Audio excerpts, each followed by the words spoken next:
This is the Ultimate Dallas Sports Show, sponsored by your North Texas Chevy dealers. Together, let's drive. Just a terrific weekend of football across the NFL. May we be so fortunate for tomorrow night to be as good a game as we saw the 2 overtime games in the NFL playoffs this weekend. As long as it doesn't look like Seahawks-Niners, I'm good. Or Indiana-Oregon. Yeah. That wasn't great either. All of Miami's games have been great. All of Indiana's games have been awful. Let's hope it trends more toward the Miami games. Yeah, for everyone except Indiana, by the way. No hate against Indiana. Just if you're a casual fan just watching the game, there's nothing that is entertaining about that past like midway through the second quarter. Anyway, welcome into the Ultimate Dallas Sports Show. There's nothing Dallas sports to talk about in the football world, so we're going to talk about everything else. Mike Leslie, Andrew Cely, thanks for being with us. Yeah, I was going to say it's not totally true because we do have a lot of tea leaves to read as far as the search for the new Cowboys defensive coordinator. Let's get right into it with what's on the show. Here's What's on the Show, sponsored by NFM. The search for the next DC continues. We'll break down the current crop of candidates, what we can expect from the rest of the process. The National Championship Game is tomorrow night in Miami, as we've already talked about. We've got a full preview of the game, and it's the return of no fence riding for the first time in 2026, this time with a look at NFL officiating after a wild divisional weekend. Mike, that's what's on the show. Now, who's on the show? On this show, the same man that was on the last show, our Cowboys analyst, Glenn Stretch Smith. Stretch, we appreciate you being with us. As always, we were just talking about this 15 or so minutes ago, what we think the Cowboys will do with their defensive coordinator opening and how to approach this situation. We talked about it a little bit in terms of the scope of the process and how many different people they have interviewed. What does that say to you, Stretch, about the influence of Brian Schottenheimer and how it may be larger than probably anybody expected this time a year ago when he got the job? Yeah, I mean, I think a year ago he got the job and the defense coordinator was already in place. So now you need to undo this knot that's been in your shoe. It was a bad defense this year and try to redo that. And you got to appreciate the fact that, hey, it's his record that's on the line, right? 7-9-1. That's tattooed here for forever for him. It's on Google forever. And so he should have a say in who they hire. Now, here's the thing, guys. You got an offense that's got to continue to play at the level they've played at, and you got a short window for the quarterback. That's why I'm saying I want that experienced guy in here. I don't want a project guy. Coach, I'm curious because that kind of follows a trend we've seen from the Cowboys in recent years of taking former head coaches that then come in and then switch over to solely defensive coordinator position. How much do you think that's going to factor into this search? Well, I think a little bit, but I mean, it doesn't have to be. He doesn't have to have been a head coach. In my mind, he has to have called the defense in the National Football League. So that's not taking anything away from Jim Leonard or any of the other quality candidates. In my mind, I want a guy that's ready to hit the ground with his feet running. And by the way, that means create a game plan for a secondary that's going to have to be completely rebuilt. I'll grant you that by hiring somebody who hasn't called the defense before, you open up yourself to a higher likelihood that it flops because it's somebody who they've never done the job before. Of course, who knows how this is going to go. Do you close yourself off, though, from the possibility of finding the next superstar? Why not look at somebody that is one of these up-and-coming guys? Clearly in Philadelphia, they think very highly of Christian Parker, so much so that the moment he was mentioned in connection to the Dallas Cowboys, Eagles fans lost their minds at the idea of him coming here to Dallas. Which is saying something, by the way, but anyway. It's a permanent state of being in general, yes. However, do you close yourself off from that possibility of, hey, this guy might be the next fill in the blank, Steve Spagnuolo, whoever you think is the best defensive coordinator in the game? Do you not think it's worth evaluating somebody like that, Stretch? Oh, no, I think it's worth evaluating. It's just not what I want to do. But, I mean, I understand what's going on in Philadelphia, right? They had Jim Johnson, and they had, Buffalo's head coach right now, right, was Jim Johnson's understudy. So I get what Philadelphia is anxious about, also get that it's in the division. So I understand. I mean, Sean McDermott has done a great job in Buffalo. He was the understudy there, and so you see why they're a little gun-shy to lose a guy in the division. But I need somebody that's experienced right now. That's just where I am. I'm not in the market for a whiz kid. I think that's kind of the question is because as we've been, handicapping next season at this point, we just want an average defense. We don't necessarily need to turn the clock entirely toward the opposite direction where this is a defensive-focused team. I think the question then boils down to, is it just about getting to that 15-16 mark, Coach? Or is it worth, like Mike's saying, trying to buy low and get something long-term out of this team? Yeah, I mean, guys, I'm from the KCK era. Neither one of you guys know rip about it. They keep your feet in the ground and reach for the stars. I'm all about it. I want somebody that can absolutely, if he can pole vault this defense into a top 12 defense, let's do that. But let's be realistic. Right. We need critical stops with a really good offense right now. And it comes down to, obviously, the personnel, and that's Yes. what we've spent the entire night before we jumped on the air talking about, is the fact that this team needs to nail those 2 first-round draft picks. They need to nail some of the guys that they bring in free agency, because it has to be about the personnel on the field getting a significant upgrade, not just the coaching and the scheme getting an upgrade. Stretch, I'm curious your perspective on the conversation that Andrew and I had about a week ago relative to the proper allocation of funds for a football team and how you want to direct your energy. Like, you look at the Pittsburgh Steelers were the good example of like the middle ground. Do you want to split your money, split your effort, split your draft picks 50-50 and end up with an offense and a defense that are both right around the middle of the pack? They had, what was it, the 14th best offense and the 16th best defense in the NFL. It might have been very reversed, much something along those lines, yes. middle Yes. with both.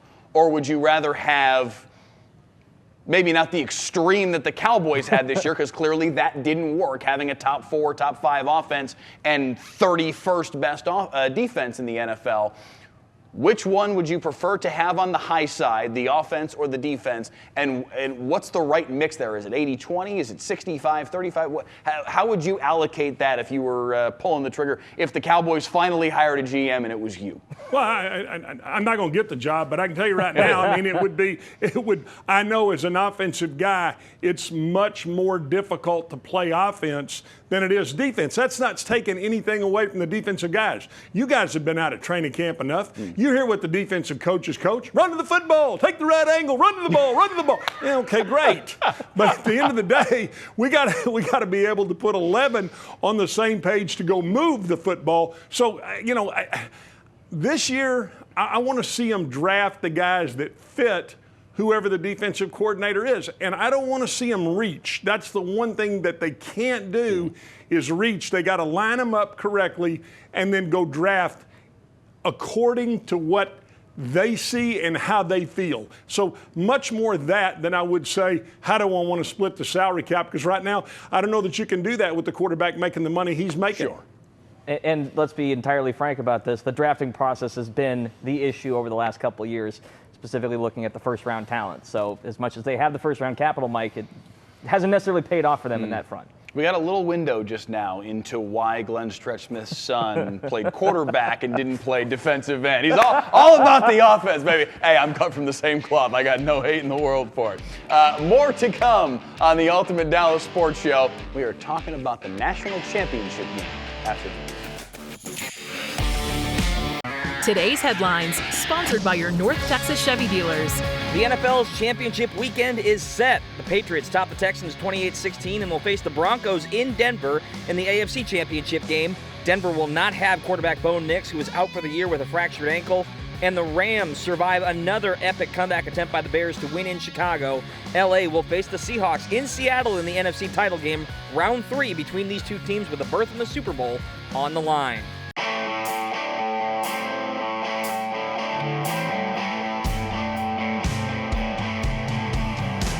I think it's hard to encapsulate just how much good football we've had between the college football playoff and wild card weekend. Basically, every game was great. So I mean, at this point, we know what to expect a little bit heading into the CFP. Question is, will Indiana dominate, or will Miami playing a home game actually be interesting? Mike, What's your biggest takeaway heading into this game?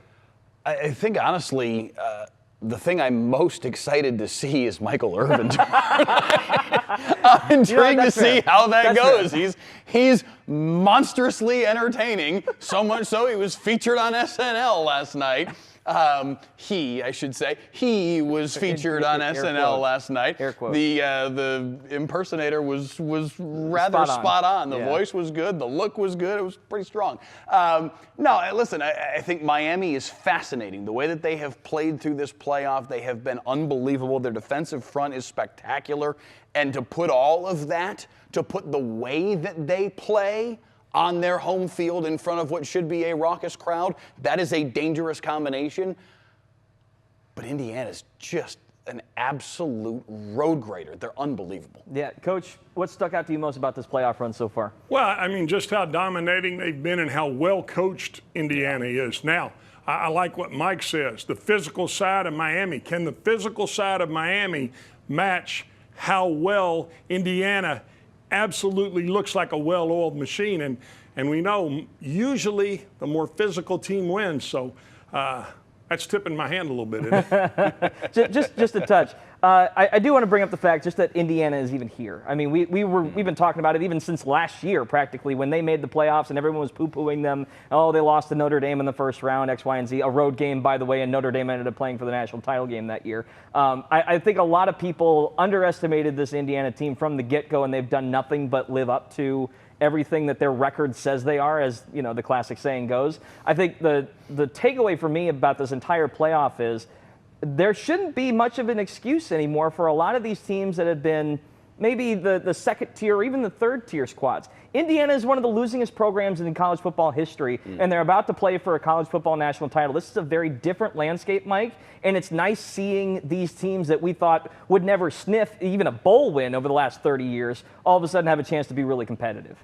It is very cool. Their story is magnificent. All I can think, though, is as compelling the story is and as unique as what they've done is, it basically all does boil down to, do you have money? Right. Yes? Yeah. Off we go. They've got Mark Right. Cuban's money, so off they go to a national championship. And that takes a... I don't mind it because these kids have been earning the money for forever, and now they're finally getting a piece of the pie that is a lot bigger than the duffel bag that was placed in their locker for 50 years. Sure. I have no problem with the players getting paid. It just takes away a little bit of the...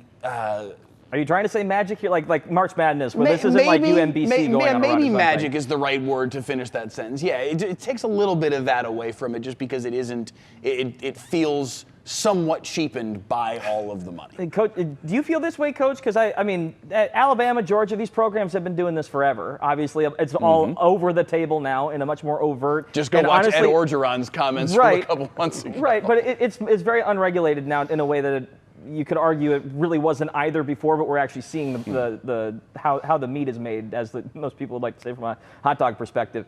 I'm curious from your perspective, though. Like, does that ring true to you? Like, do you look at this as just a money situation, or is there some magic left in this sport? No, it's a money situation, and there's no enforcement arm that says you can or you can't. So no question, it's a money situation. You look. Indiana's made up of 5th and 6th-year seniors. I mean, they're 24 years old. I mean, these guys are 6 years away from going and applying for an ARP card. They're still playing college football. So, yeah, I mean, there's a little shine off of it for sure. Listen, Miami's in a similar boat. Carson Beck, I don't know if you saw the quote that went around from him in the last 24 hours about, what has class been like this week? I've been graduated for 2 years. I don't go to class anymore. Exactly. I mean, that's the biggest thing for me. There was a kid, I forget if it was Miami, that had a 7-year senior on the roster, and it's just like 3 knee injuries and COVID and all that kind of stuff. I'm not saying injuries aren't traumatic, but we got to do something about these 6-year guys. Like, we cannot keep rolling this back. Otherwise, this will just be minor league football. We're starting to come out of that just a little. We better hope so. Only because of one thing. it's 2025. The COVID year is about to go away. Right. Nobody left has a COVID year probably beyond this coming season, is as far as I think we're going to see that go. So at least you're going to get back to it. You're going to have to have had an injury. You're going to have to have had some sort of medical reason to get another year of eligibility, and that will make this feel at least a smidge more normal. So do you think Diego Pavia's got the white out right now trying to get that extra year?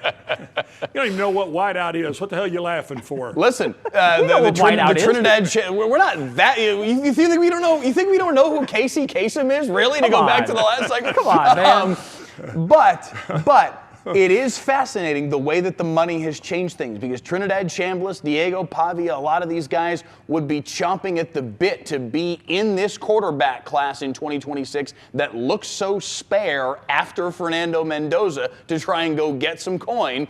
The coin's better in college football than it is if you're a third-round pick in the NFL draft. All you got to do is ask Moore, right? The guy, Yes. the kid's gone back to Oregon. I mean, you been to Eugene, Oregon? It's like the greatest place to live. We've got like 20 seconds. Let's do picks real quick.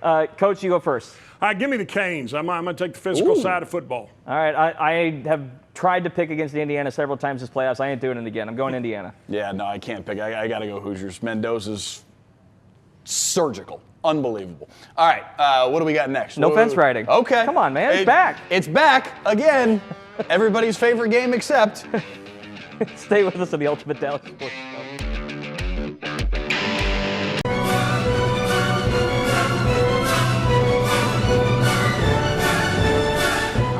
So glad to hear that music again. It is time for everyone except Michelle's favorite game on the Ultimate Dallas Sports Show, No Fence Riding. For the uninitiated, I've got a series of statements for these two, and they have to decide which side of the fence they're on. No riding the fence like Jonah a couple weeks ago, or they get called out. All right, first statement. Let's start with the biggest controversy of the weekend. Still, no one knows what a catch is. This isn't necessarily about the call itself, which I think the refs got right in the moment. It was an interception. It's about how the public perceives it. And if Joe Schmo in the bar somewhere thinks it should be a catch based on everything we've seen before, we've still got an issue here. Coach, where do you stand on the current state of catches and their rulings on the NFL? I mean, it was an interception. It was ruled on the field an interception. And I think you see Brandon Cook's reaction. I think that's an interception. There's a human element to the side of the game, and let the officials call it unless they really need help. Mike? We have jumped the shark with slow motion video. That's the problem with it. And I don't mean to say that they shouldn't show it in slow motion, but that's the root of the problem here. You watch that play at 10% speed, yeah, it looks like Brandon Cooks caught the football, went to the ground, knee on the ground, he's got possession. How do you, if you watch it in slow-mo, of course that's the conclusion you come to. You have to watch it at full speed. If you watch that play happen at full speed, it happens so fast, the possession changes from one hand to the other in a blink of an eye.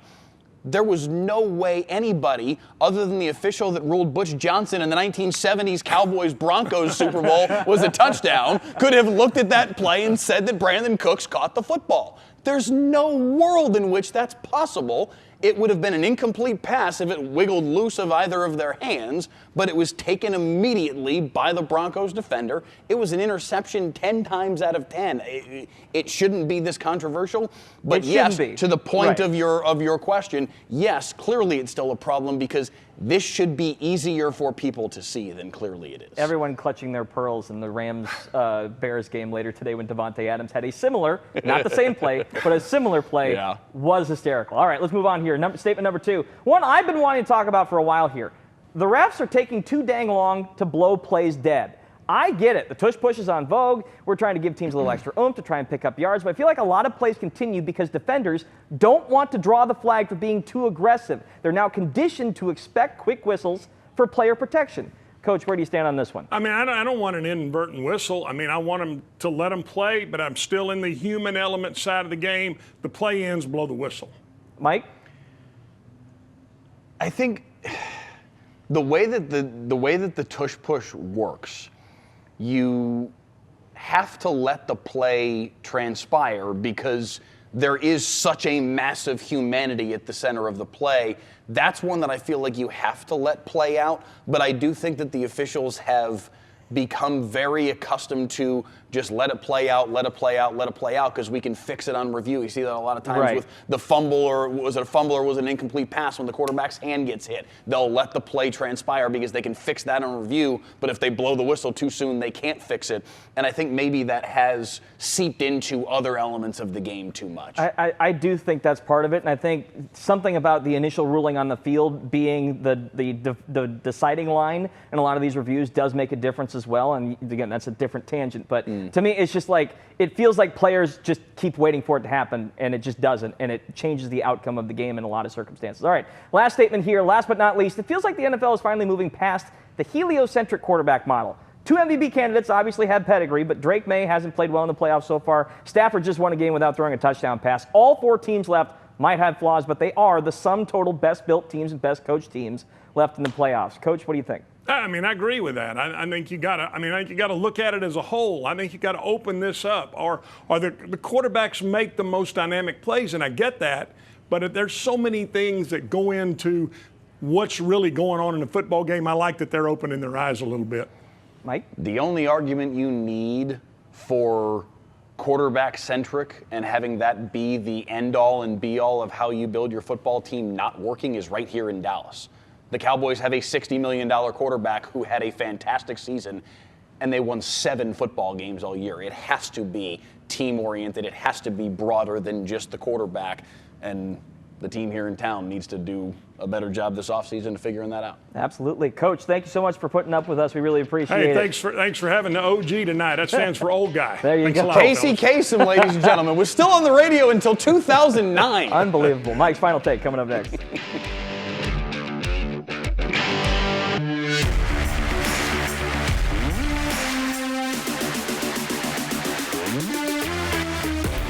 It's getting harder, but I'm still not jumping off the Dallas Stars bandwagon. This team was way too good to start the year, and for 2.5 months was spectacular. The only thing that was better than them for the entirety of that time was the ridiculous supernova Colorado Avalanche. They've been bad now, the Stars have, for an uncomfortable period of time going back to before Christmas. It has been a long stretch now where they have not been able to figure anything out. And yet, despite that, they still have the second most points in all of hockey. They're still a really good team. They're going to, at some point, figure this thing out and turn it around. It seems impossible that they won't. More importantly, it's almost 11:30 at night. It's almost time to say goodbye. Packers fan, tell everybody what you think about Rams-Bears tonight. Besides that, it's a weight off my shoulders. There's no other way to put it. It's. I can see clearly now. The rain is on. No bigger Matthew Stafford fan. Puka Nacua. No. Devontae Adams. Thank you for watching the Dallas Sports Show. We'll see you guys next week. This has been the Ultimate Dallas Sports Show, sponsored by your North Texas Chevy dealers. Together, let's drive.